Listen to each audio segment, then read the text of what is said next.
고 김문기 처장 아냐 모르냐 혹은 이 부분이 여전히 오늘 마지막 재판에서 핵심 쟁점인 것 같은데요. 그런데 기억하시겠지만 1심 유죄 이후 그러니까 징역 1년 이후에 민주당 쪽에서는 김문기 처장, 유동규 전 본부장과 같이 찍었다는 그 골프 사진 조작 의혹까지 제기했었습니다. 이 사진은 짜깁기한 가짜 사진이 아니라 클로즈업된 진짜 사진입니다. 팩트체크 없이 거짓 체크만 난무하는 민주당 최고위원회에 대해서 안타깝게 생각을 합니다. 공직선거법 재판에서 이재명 대표 스스로 골프를 친 것은 맞는데 고 김문기 씨를 기억하지 못한다고 했습니다. 이것은 골프를 쳤다는 사실은 자백한 것입니다. 따라서 제 사진과 골프를 쳤다는 폭로는 거짓이 아니라 사실인 것입니다. 오랜만에 이 사진 보시죠. 한번 기억을 떠올려 보면 한 10명 가까이 되는 이 당시 호주 뉴질랜드 출장 10박 11일 당시에 여기 보면 빨간색 네모 안에 이재명 대표, 유동규 전 본부장, 고 김문기 처장이 있어요. 그런데 이거는 일부분만 딱 떼내서 정확히는 클로즈업, 확대해서 본 이렇게 같이 찍혀놓고 어떻게 모른다고 할 수 있냐라는 게 당시 국민의힘 박수영 의원의 의혹 제기였거든요. 그런데 김진욱 대변인님, 당시 다음 화면을 보겠습니다. 당시 민주당 의원들은 이거 특히 그 전에부터 일부 떼어내서 조작됐다. 뭐 이 발언 때문에 많이 좀 도마 위에 올랐던 적이 있습니다. 그러니까 이제 처음에 공개된 사진이 저 단체 사진을 공개를 먼저 하고 그 다음에 소위 클로즈업 됐다라고 하는 부분을 공개했다면 아마 이런 조작 논란은 없었겠죠. 그러나 처음에 공개했던 사진이 4명만 들어있는 사진을 공개했고 이 사진을 가지고 어떻게 그 골프 친 것처럼 얘기하느냐라고 얘기하니까 그리고 나서 전체 사진, 저 단체 사진이 공개된 겁니다. 이거 공개의 순서가 중요한 것이죠. 그러니까 전체적으로 여러 사람들이 있는 중에 특정인을 안다라는 걸 강조하기 위해서 클로즈업된 사진을 했다면 뭐 그거는 그럴 수도 있다고 하지만 처음부터 의도적으로 이 그 편집된 사진을 올려놓고 이것을 가지고 왜 모른다고 하느냐, 김문기 씨를 알고 있는 거 아니냐 이렇게 얘기를 했기 때문에 마치 이 사진을 가지고 골프를 친 것처럼 얘기한다 이렇게 얘기했던 것입니다. 저 단체 사진을 놓고 얘기했다면 저 장면이 어디 뭐 골프장을 배경으로 한 것입니까? 아니면은 골프 안에서 뭐 스윙을 하고 있는 장면입니까? 그런 것도 아니잖아요. 그런 상태에서 저 사진을 갖다가 크게 확대 편집해서 김문기 씨와의 관계성만을 부각시키기 위해서 저 사진이 제시됐기 때문에 예. 그때 그래서 조작 편집 논란이 있었던 것이고 지금처럼 전체 사진을 놓고선도 얼마든지 관계성을 증명할 수 있었다면 예. 당시엔 왜 그러지 못했는가 하는 부분에 대해서는 저는 그 부분은 문제가 있었던 거 아니냐라는 지적하는 겁니다. 근데 이제 굳이 제가 한번 김진욱 대변인께 질문을 드리면 김진욱 대변인께서도 지금 확대 편집이라는 단어 쓰셨잖아요. 확대 편집까지는 좋은데 조작은 아니잖아요. 그죠? 그러니까 조작인 것처럼 당시에 얘기를 할 수밖에 없었던 예. 상황적 근거가 있었다는 것이죠. 예. 상황적 근거가 있는 거잖아요. 예. 그러니까 전체 사진에서 일부를 떼어내는 부분 이런 것을 처음부터 이거는 전체 사진이 이런데 이 중에 일부에 이렇게 확대를 해보니 여기에 김문기 씨와 이재명 당시 성남시장이 있었다라고 얘기하는 것과 예. 아니면은 처음부터 잘라진 사진을 놓고 이 사진이 그 어떤 두 사람의 관계성을 입증하는 사진이다 이렇게 얘기하는 건 처음부터 달랐기 때문에 이것이 의도된 편집이냐, 알겠습니다. 의도된 조작이냐 이런 그 시비가 있었던 거 아닌가 싶습니다. 보면 오늘 항소심 마지막 재판에서 아까 이재명 대표가 언급한 그 사진 조작 관련 속보 자막을 제가 부탁드려도 될까요? 아까 이재명 대표가 뭐라 그랬냐면 참모에게 들었다. 그러니까 김문기 발언 당시 있는 대로 설명했고 아까 사진 관련 속보를 제가 한번 읽어보겠습니다. 그러니까 이재명 대표 얘기는 아까 사진 논란 당시에 감사합니다. 참모진의 보고를 통해 인지했다. 그리고 골프 사진 조작 발언 있는 대로 말한 거다.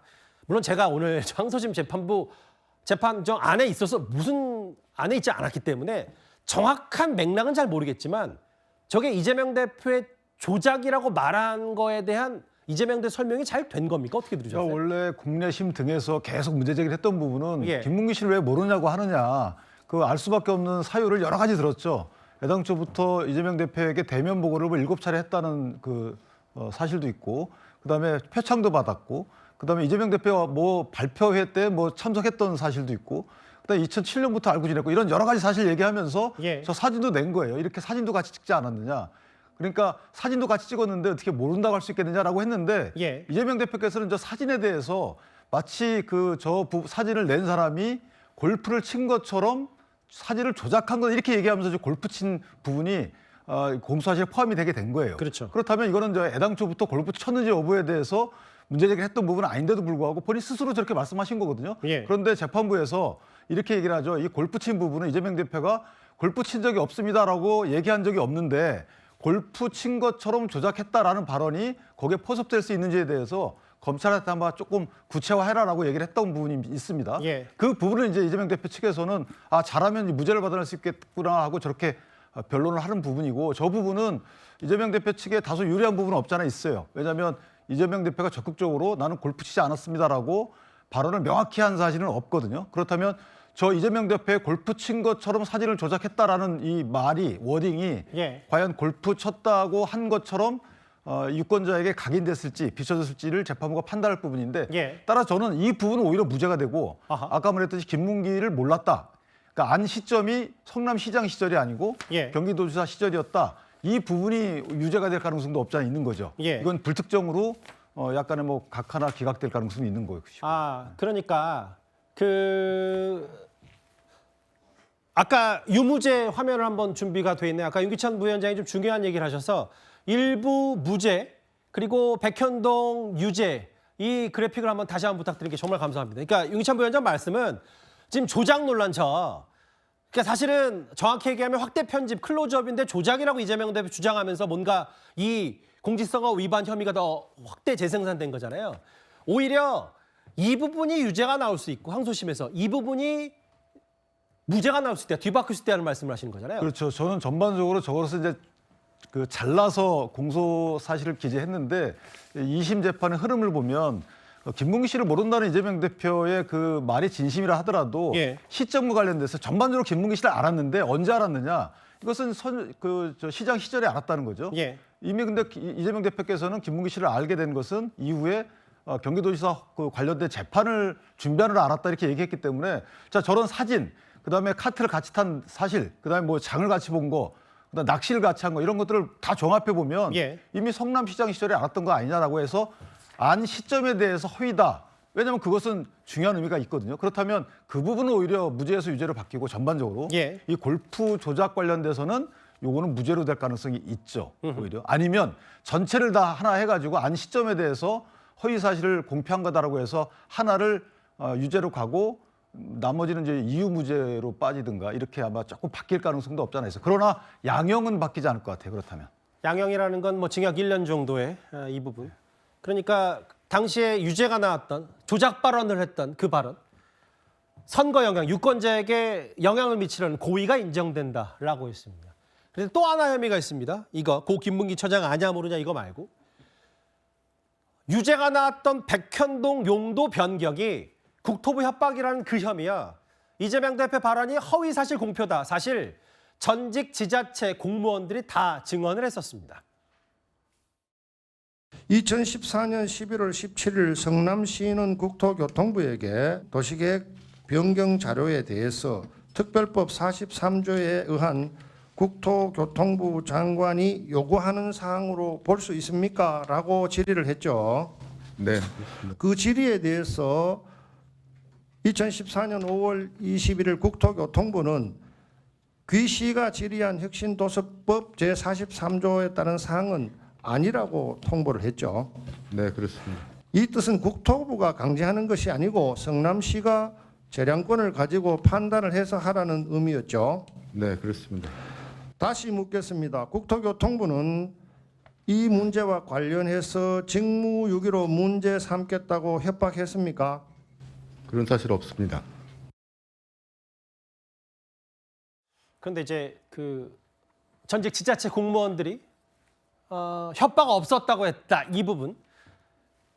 국토부 공무원 이재명에 보고했고 의무조항 따른 거 아니다. 이 2년이 넘는 재판까지 다 얘기를 했기 때문에. 근데 오늘 마지막 재판 분위기를 쭉 보니까요. 장 변호사님, 뭔가 이재명 대표도 1심을 뒤집을 만한 게 백현동 부분이 아니라 고 김문기 처장 부분이라고 생각하는 것 같아요. 이건 어느 정도 쉽지 않다고 이재명 대표 측이 판단한 겁니까? 아니요, 저는 그렇게 보지는 않습니다. 지금 뭐 고 김문기 처장을 알았는지 몰랐는지 이 부분에 대한 것도 굉장히 중요한 쟁점이지만 마찬가지로 백현동 건과 관련해서 당시의 국토부로부터 협박 또는 압박을 느꼈다라는 이재명 대표의 발언도 당연히 크게 쟁점이 되고 저는 무죄를 다투고 있다고 보입니다. 그 주요한 근거는 당연히 협박을 느끼거나 뭐 압박감을 느끼는 것 자체가 이재명 대표 입장에서는 개인의 주관적인 인식의 그런 차원의 문제이거든요. 그렇기 때문에 이런 부분들을 특히나 당시 뭐 성남시 관련 공무원들의 증언만으로 이재명 대표가 당시에 협박을 느낀 것 이게 거짓이다라고 보기는 좀 어려운 부분도 있습니다. 그러니까 공무원들 개별적으로 실무를 하는 공무원들이 느끼는 것과 당시에 성남시장으로서 자치단체장의 입장으로서 느끼는 어떤 압박감은 또 다를 수 있다라는 점 저는 이것도 반영돼야 된다라고 보이고요. 분명한 것은 국토부로부터 당시에 많은 공문들이 오고 이런 요구들이 자치단체장으로서는 상당한 심리적인 압박이 될 수 있었다라는 점은 분명해 보이고 이런 부분들이 주관적인 인식의 요소다라는 점이 재판부가 받아들여준다라고 한다면 저는 백현동과 관련된 부분도 무죄로 바뀔 수 있을 가능성이 열려 있다고 보입니다. 근데 저는 윤기찬 부위원장님, 오늘 이재명 대표 피고인 신문 중에 이 부분이 제일 눈에 띄었는데 뭐냐면요. 저 국토부의 협박 없었다. 경기도 국정감사도 기억에 의존할 수밖에 없었다. 착각해서 국감장에서 엉뚱한 공문을 읽었다. 국감때 눈치 줘서 확 줄여서 발언했다. 이 발언 어떻게 보셨습니까? 저는 사실 양형을 위해서 이재명 대표께서 하신 말씀으로 뿐이 이해가 안 되고, 왜냐하면 그 당시 기억하시겠지만 패널도 준비하셨어요. 이 판넬. 맞아요. 판넬도 준비하셨고, 국감이라는 것은 기관적인 경우는 선서하면서 합니다. 그다음 미리 그 당시에 뭐 질의사항이 다 미리 사전에 배포가 되기 때문에 그 질의사항에 대해서 경기도 차원에서 준비하는 과정이 다 있단 말이에요. 그리고 이재명 대표가 1심에서도 그런 얘기를 합니다. 이거 국정감사를 받는 것이지 내가 대선 주자로서 어떤 뭐 선거운동 이런 거하고 전혀 관련이 없다, 이렇게 주장합니다. 근데 이제 본인 스스로가 그런 말 한 적이 있어요. 이거 국감 한번 치르면 지지율이 상당히 올라갈 것이다. 그래서 아마 1심 재판부에서는 이렇게 얘기한 걸로 볼 때 이재명 대표는 국정감사장을 본인의 대선 운동을 위한 하나의 그 장으로 인식을 하고 있었기 때문에 이재명 대표가 주장한 부분을 받아들이지 않습니다. 그렇다면 이재명 대표가 저 당시에 한 발언 등은 사전에 준비를 엄격히 했을 것이고, 그 당시에도 정확히 얘기를 합니다. 이게 나는 압박이나 협박으로 받아들였다, 이런 취지가 아니고 국토부에서 이걸 들어주지 않으면 직무유기 등으로 문제 삼겠다고 했다. 이 직무유기 등으로 문제 삼겠다고 했다는 국토부의 말이 있었다는 거예요. 그러니까 이거를 본인이 압박으로 느꼈던 협박으로 느꼈던 그 주관적인 문제를 삼는 것이 아니고 직무유기로 문제 삼겠다는 말이 있었는지 여부를 따지는 거거든요. 그럼 그 부분을 본인이 입증 못하면 저 부분은 허위거든요. 따라서 저 부분은 죄송하지만 양형의 문제는 남았어도 유무죄의 문제는 어려울 것이다, 이렇게 생각합니다. 맞아요. 아까 그 4년 전, 정확히 4년 전 경기도 국정감사 화면을 잠깐 비춰보면 당시에도 야당의 유력 대권 주자로서 거의 누군가에겐 대선 후보 청문회, 누군가에겐 대선 후보 출정식을 방불케 할 정도로, 저도 그때 뉴스탑10 당연히 진행했습니다만 모든 언론의 시선이 다 쏠렸을 때, 그런데 이재명 대표는 오늘 피고인 신문에서 보신 그대로 경기도 국감은 기억에 의존할 수밖에 없고 착각을 해서 국정감사장에서 엉뚱한 공문을 읽었다, 뭐 이런 취지의 얘기를 했습니다. 검찰이 징역 2년을 구형하면서 또 다른 얘기를 했는데요. 일단 그건 저만 한번 읽어보겠습니다. 속보가 준비되어 있는데 한번 제가 읽어볼게요. 그러니까 백현동의 저 압박 여부, 국정감사장과 혹은 고 김문기 처장 아냐 모르냐 방송을 이용해서 전 국민 상대 거짓말을 반복했다고 검찰은 얘기하고 있어요. 이재명 대표 주장대로라면 살인범이 살인을 증언해도 처벌하지 못한다라고 했습니다. 대통령 당선을 위해 반복적으로 거짓말을 했다. 당시 1위 후보와 표차가 정확히는 0.73%죠. 퍼센트포인트. 거짓말로 유권자 선택을 왜곡했다. 지위고와 막론하고 공정한 처벌이 필요하다라고 얘기를 했습니다. 방송 혹은 국감장, 전 국민 상대 거짓말을 반복했고 유권자를 속였다. 자칫 모르겠어요. 검찰 얘기로는 이런 얘기들이 좀 더 유권자에게 다가갔다면 오히려 이재명 대표가 대선에 당선될 수도 있었지 않았냐라는 취지를 얘기하면서 0.74%포인트를 얘기한 것 같은데 알겠습니다. 조금 전에 검찰은 징역 2년을 1심과 마찬가지로 구형했습니다. 이렇게 되면 이재명 대표에게 2심 형량, 항소심의 재판부 판단이 매우 중차대한 상황인데 현실적인 얘기를 해보겠습니다. 이재명 대표로서는 1심에서 징역 1년, 중형, 1심에서 유죄를 받았기 때문에 2단계를 감형받아야 대선 출마가 가능해집니다. 오늘의 이 장면도 대한민국 현대사의 한 장면이 될 것입니다. 현실의 법정은 아직 2번 더 남아있고 그리고 민심과 역사의 법정은 영원합니다. 기본적인 사실 인정부터 도저히 수긍하기 어려운 그런 결론입니다. 우리 국민 여러분께서도 상식과 정의에 입각해서 판단해 보시면 충분히 결론에 이르실 수 있을 것입니다. 고맙습니다. 징역형 집행유예가 선고됐는데요. 형량 어떻게 생각하시나요? 재판부가 두발의 호의로 판단했는데 여전히 부인하시나요? 이재명 대표의 오늘 피고인 신문과 여러 검찰과 이재명 대표 측의 피 튀기는 공방 얘기를 해봤다면 좀 냉정하게 봐야 될 것 같아요. 송영훈 변호사님. 여기 봤을 때 지금 1심에서 어쨌든 징역형, 유죄가 나왔는데 징역 1년. 여기서 이재명 대표가 있을지를 모든 조기 대선을 출마를 해야 된다면 물론 뭐 시점도 중요하겠지만 한 단계도 아닌 2단계 감형이 돼야 의원직도 유지하고 선거도 나갈 수 있다. 이런 부분이 한번 전략적으로 봐야 될 부분이거든요.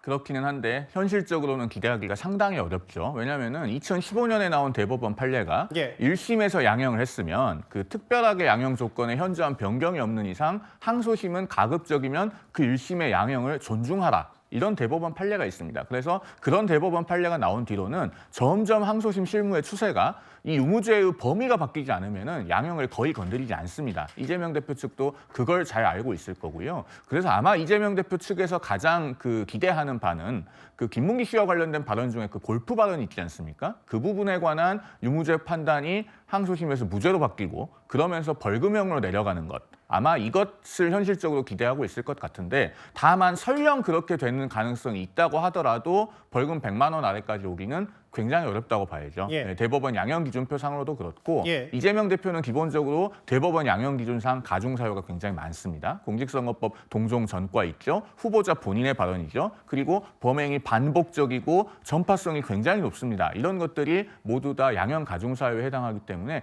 벌금 100만 원 미만. 글쎄요. 그 백현동 발언이 유죄일 가능성이 굉장히 높은 이상 기대하기 어려운 일일 것이다. 이렇게 말씀드립니다. 그러니까 송 변호사 말씀은 아무리 김문기 처장건이 다 무죄가 나온다고 한들 백현동만 한해서 항소심 재판부가 유죄를 따져 물어도 100만 원 미만 나올 가능성은 극히 낮다. 그렇습니다. 장현주 변호사도 동의하세요? 저는 생각이 좀 다른데요. 그러니까 뭐 양형에 대해서만 한정해서 본다라고 한다면 그렇게 볼 수도 있겠지만 저는 일단 이재명 대표 측에서 지금 무죄를 다투고 있고 이 사실관계 자체가 1심과는 완전히 뒤집혀서 무죄가 나올 가능성이 여전히 열려 있다고 보입니다. 사실 1심에서 유죄가 선고되고 2심에서 또 뒤집혀서 무죄가 나오는 경우들을 우리가 종종 보고 있기 때문에 이번 사건의 경우에도 마찬가지의 경우의 수가 있을 수 있는 것이고 그렇다고 한다면 그러니까 무죄가 나온다라고 한다면 뭐 양형에 관한 논란 뭐 더 이상 있을 필요도 없지 않겠나라고 생각도 듭니다. 알겠습니다.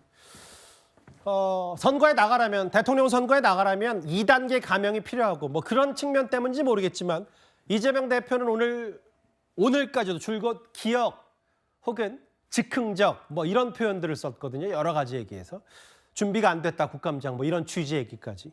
알겠습니다. 조금 전 검찰 항소심 마지막 재판에서 징역 2년을 구형했습니다. 잠시 뒤에 아마 이재명 대표의 마지막 재판 최후 변론 들어오면 그때도 속보로 만나보겠습니다.